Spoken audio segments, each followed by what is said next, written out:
Hello बच्चों, welcome back to my channel Hindi कक्षा। बच्चों, हम पढ़ रहे हैं आपकी हिंदी पाठ्य पुस्तक वसंत भाग 2 का पहला पाठ हम पंछी उन्मुक्त गगन के। और आज की इस हिंदी कक्षा में हम इस कविता के हर एक अंश की सप्रसंग व्याख्या लिखना सीखेंगे।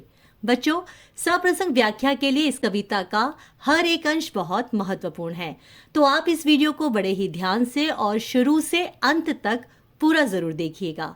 मुझे पूरा विश्वास है कि इस वीडियो से आपकी बहुत हेल्प होगी और आपके एग्जाम के लिए भी बहुत अच्छी तैयारी हो जाएगी।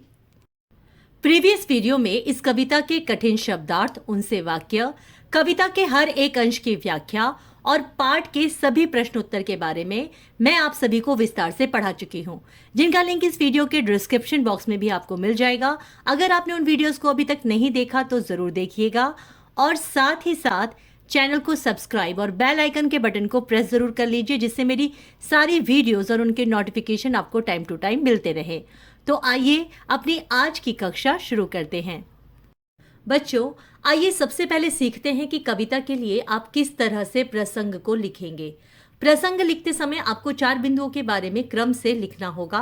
पहला, पुस्तक का नाम, दूसरा, कविता का नाम या शीर्षक, तीसरा, कवि का नाम, और चौथा, जिन पंक्तियों की व्याख्या करनी है उन पंक्तियों में जिस भी विषय या घटना के बारे में बताया गया है उसका आपको संक्षिप्त यानी छोटा सा 1 या 2 पंक्ति में वर्णन करना होगा। बच्चों, अब मान लीजिए कि आपको कविता के पहले अंश के आधार पर प्रसंग लिखना है। तो आप सभी जानते हैं कि पहला, आपकी हिंदी पाठ्य पुस्तक का नाम है हिंदी पाठ्य पुस्तक वसंत भाग 2। दूसरा, कविता का शीर्षक यानी नाम क्या है, हम पंछी उन्मुक्त गगन के। तीसरा, कविता के कवि या रचनाकार का नाम क्या है, शिव मंगल सिंह सुमन। और अंत में यह कविता किसके बारे में है और इस अंश में उसके बारे में क्या बताया गया है। जैसा कि आप सभी जानते हैं कि इन पंक्तियों में कवि ने पिंजरबद्ध पक्षियों के मन की व्यथा और पीड़ा के माध्यम से स्वतंत्रता के महत्व का वर्णन किया है। तो हम इस प्रकार प्रसंग लिखेंगे। प्रस्तुत पंक्तियां हमारी पाठ्य पुस्तक वसंत भाग 2 में संकलित कविता हम पंछी उन्मुक्त गगन के से ली गई है। इसके कवि श्री शिव मंगल सिंह सुमन जी हैं। इन पंक्तियों में पिंजरबद्ध पक्षियों के मन की व्यथा और पीड़ा के माध्यम से स्वतंत्रता के महत्व को दर्शाया गया है।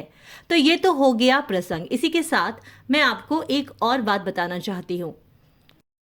बच्चों, आप में से कई बच्चे अक्सर प्रसंग और सप्रसंग दोनों शब्दों के अर्थ को लेकर कंफ्यूज हो जाते हैं और दोनों शब्दों को अलग अलग समझ लेते हैं, लेकिन ऐसा नहीं है।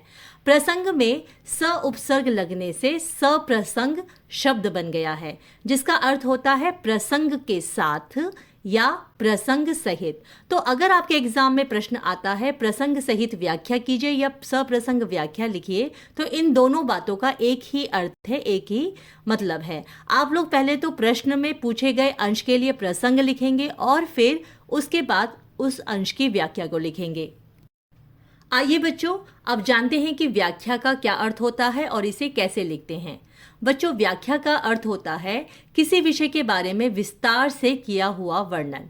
तो इस तरह व्याख्या लिखते समय हमें जो भी अंश दिया जाता है या जो भी पंक्तियां दी जाती हैं, उन दी गई पंक्तियों में रचनाकार ने जो भी भाव या विचार व्यक्त किए हैं, यानी उन पंक्तियों के द्वारा कवि या रचनाकार जो भी कहना चाहता है उन विचारों को अपने शब्दों में विस्तार से लिखा जाता है। तो बच्चों, आप सभी अच्छी तरह से समझ गए होंगे कि प्रसंग और व्याख्या को किस प्रकार लिखना है। आइए अब जल्दी से कविता के हर एक अंश की सप्रसंग व्याख्या करते हैं। पहला अंश इस प्रकार है, हम पंछी उन्मुक्त गगन के पिंजरबद्ध न गा पाएंगे, कनक तीलियों से टकराकर पुलकित पंख टूट जाएंगे।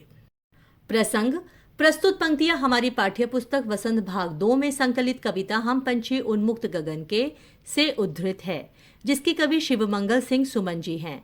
इन पंक्तियों में पिंजरबद्ध पक्षियों के मन की व्यथा और पीड़ा के माध्यम से स्वतंत्रता के महत्व को दर्शाया गया है। व्याख्या, इन पंक्तियों के द्वारा पिंजरे में बंद पक्षी कहते हैं कि हम खुले आकाश में विचरण करने वाले पक्षी हैं और इस बंधन मुक्त आकाश में स्वतंत्रता पूर्वक उड़ना ही हमारा सहज स्वभाव है। इसलिए पिंजरे में बंद होकर हम खुश नहीं रह सकते और बंधन में रहकर हमारा मधुर स्वर में गाना या चहचहाना असंभव है। हमारे लिए हमारी स्वतंत्रता ही सबसे अनमोल व कीमती वस्तु है। पिंजरबद्ध जीवन चाहे हर प्रकार की सुख सुविधाओं से भरा हो, परंतु हमें बंधन स्वीकार नहीं। इन सुखों के लिए अपनी स्वतंत्रता को भूल पाना हमारे लिए कठिन है। अतः हम पक्षी अपनी स्वतंत्रता को पाने के लिए निरंतर प्रयास करते रहेंगे, चाहे इस बंधन से मुक्त होने की चाह में हमारे कोमल पंख पिंजरे की सख्त तीलियों से टकरा टकरा कर टूट ही क्यों न जाए। हम किसी भी कीमत पर अपनी स्वतंत्रता को खोने वाले नहीं हैं। इस प्रकार कवि इन पंक्तियों के माध्यम से ये कहना चाहते हैं कि गुलामी के बंधन में चाहे सारी सुख सुविधाएं हो, फिर भी हर प्राणी के लिए उसकी स्वतंत्रता ही सर्वोपरि है। अगला अंश इस प्रकार है, हम बहता जल पीने वाले मर जाएंगे भूखे प्यासे, कहीं भली है कटुक निबोरी कनक कटोरी की मैदा से। प्रसंग।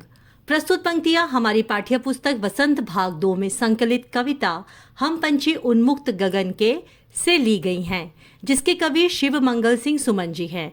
इन पंक्तियों में पिंजरबद्ध पक्षी बता रहे हैं कि पराधीन जीवन में मिलने वाली सुख सुविधाओं की अपेक्षा उन्हें अपनी स्वतंत्रता अधिक प्रिय है। व्याख्या। पक्षी अपने स्वतंत्रतापूर्ण जीवन व स्वभाव के विषय में बताते हुए कह रहे हैं कि हमें तो प्रकृति के खुले वातावरण में नदियों और झरनों में बहता ताज़ा पानी पीने की आदत है। इसलिए पिंजरे में मिलने वाले भोजन पानी से हमें वो खुशी नहीं मिलती जो हमें आज़ादी के साथ नदियों और झरनों का पानी पीने से मिलती है। यही कारण है कि परतंत्र होकर सोने की कटोरी में मिलने वाली मैदा की अपेक्षा हमें स्वतंत्र जीवन में नीम की कड़वी निबोरियां खाना अधिक अच्छा लगता है। हमें आज़ादी के साथ जीने में ही सुख और आनंद मिलता है, मगर पिंजरबद्ध होकर हमारे स्वतंत्र जीवन की सभी खुशियों का अंत हो गया है और इस प्रकार अपनी आज़ादी के छीन लिए जाने से हम भूखे प्यासे ही मर जाएंगे।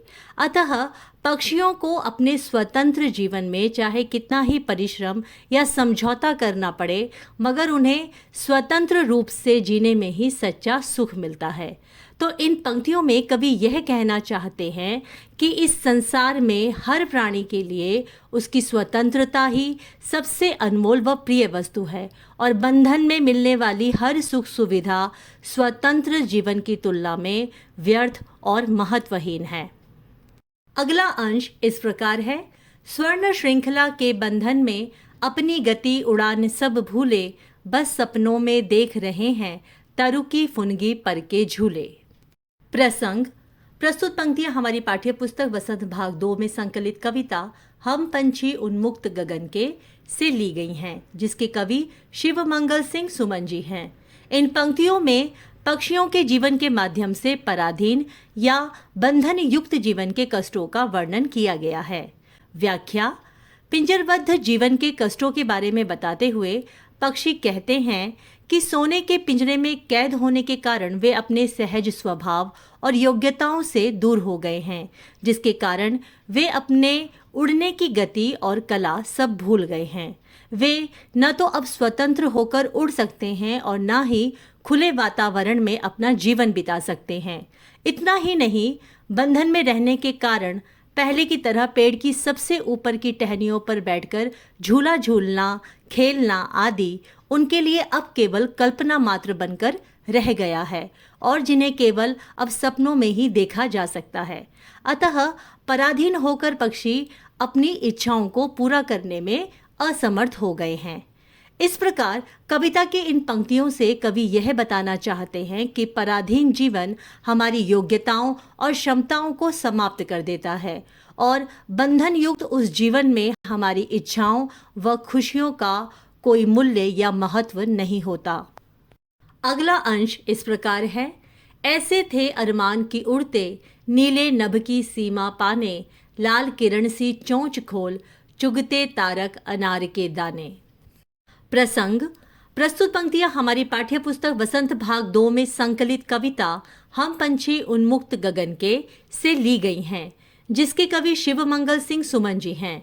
इन पंक्तियों में पिंजरबद्ध पक्षी अपनी इच्छाओं और अभिलाषाओं को पूरा न कर पाने के दुख को व्यक्त कर रहे हैं। व्याख्या: पक्षी कहते हैं कि एक पक्षी के रूप में उनकी अभिलाषा थी कि वे भी कभी उड़ते उड़ते नीले आकाश के अंतिम छोर तक पहुंचने के लिए उड़ान भर पाते और सूर्य की किरणों के समान अपनी लाल चोंच से अनार के दाने के समान तारों को चुग लेते।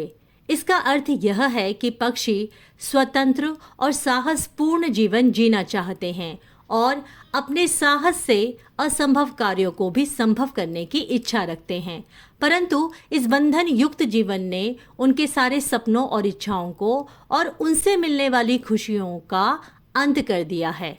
अतः पिंजरबद्ध पक्षी के अनुसार इस पराधीन जीवन में उन्हें अपनी इच्छाओं और अभिलाषाओं को पूरा करने का कोई अधिकार नहीं है।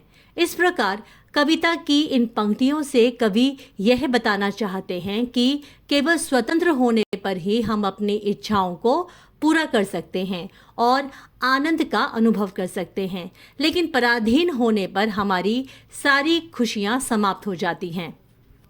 अगला अंश इस प्रकार है: होती सीमाहीन क्षितिज से इन पंखों की होड़ा होड़ी, या तो क्षितिज मिलन बन जाता या तनती सांसों की डोरी। प्रसंग: प्रस्तुत पंक्तियां हमारी पाठ्य पुस्तक वसंत भाग 2 में संकलित कविता हम पंछी उन्मुक्त गगन के से ली गई है, जिसके कवि शिवमंगल सिंह सुमन जी हैं। इन पंक्तियों में पक्षी स्वतंत्र व मुक्त रहने की अपनी इच्छा को व्यक्त कर रहे हैं। व्याख्या: पक्षी कहते हैं कि यदि वे स्वतंत्र होते तो निरंतर उड़ते हुए क्षितिज के रूप में अपने लक्ष्य को पाने का प्रयास करते और उनके नन्हे कोमल पंखों में उस लक्ष्य तक पहुंचने की होड़ सी लग जाती। उन्मुक्त आकाश में निरंतर उड़ते हुए वे अपने लक्ष्य को पाने का हर संभव प्रयास करते, चाहे इसका जो परिणाम हो। इस असाधारण प्रयास के अंत में पक्षी या तो क्षितिज के अंतिम छोर पर पहुंचकर अपने लक्ष्य को प्राप्त कर लेते या अपने प्राणों को त्याग देते। अतः स्वच्छंद रूप से निरंतर उड़ना और आकाश की ऊंचाइयों के साथ खेलना ही पक्षियों का जीवन है और इसके लिए वे अपने प्राणों की भी परवाह नहीं करते। तो इन पंक्तियों में कवि यह स्पष्ट करना चाहते हैं कि वास्तव में पराधीन जीवन भी मृत्यु के समान ही होता है। इसीलिए पराधीन जीवन की अपेक्षा स्वतंत्र जीवन में अपने सपनों और लक्ष्यों को पाने के लिए संघर्ष करते हुए जीना अधिक श्रेष्ठ है। बच्चों, सप्रसंग व्याख्या के लिए इस कविता का अंतिम अंश इस प्रकार है: नीड़ न दो चाहे टहनी का, आश्रय छिन्न भिन्न कर डालो, लेकिन पंख दिए हैं तो आकुल उड़ान में विघ्न न डालो।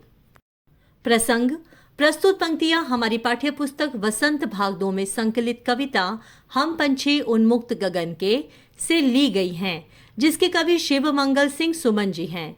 इन पंक्तियों में पिंजरबद्ध पक्षी मनुष्य से विनयपूर्ण प्रार्थना कर रहे हैं कि स्वतंत्र रूप से उड़ना ही उनका जीवन है, इसीलिए उनकी उड़ान में किसी प्रकार की बाधा न डाली जाए।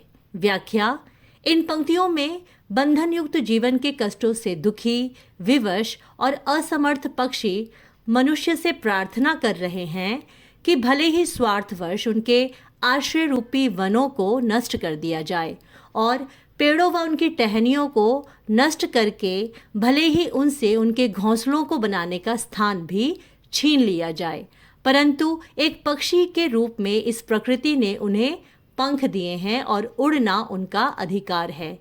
इसीलिए अपने स्वार्थ के लिए उन्हें पिंजरे में कैद करके उनकी व्याकुल उड़ान में किसी प्रकार की कोई बाधा न डाली जाए।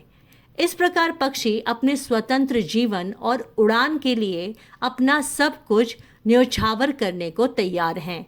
तो इस अंश में कवि यह बता रहे हैं कि संसार में प्रत्येक प्राणी को अपना स्वतंत्र जीवन जीने का अधिकार है, जिसमें किसी भी प्रकार की बाधा डालना उचित नहीं है।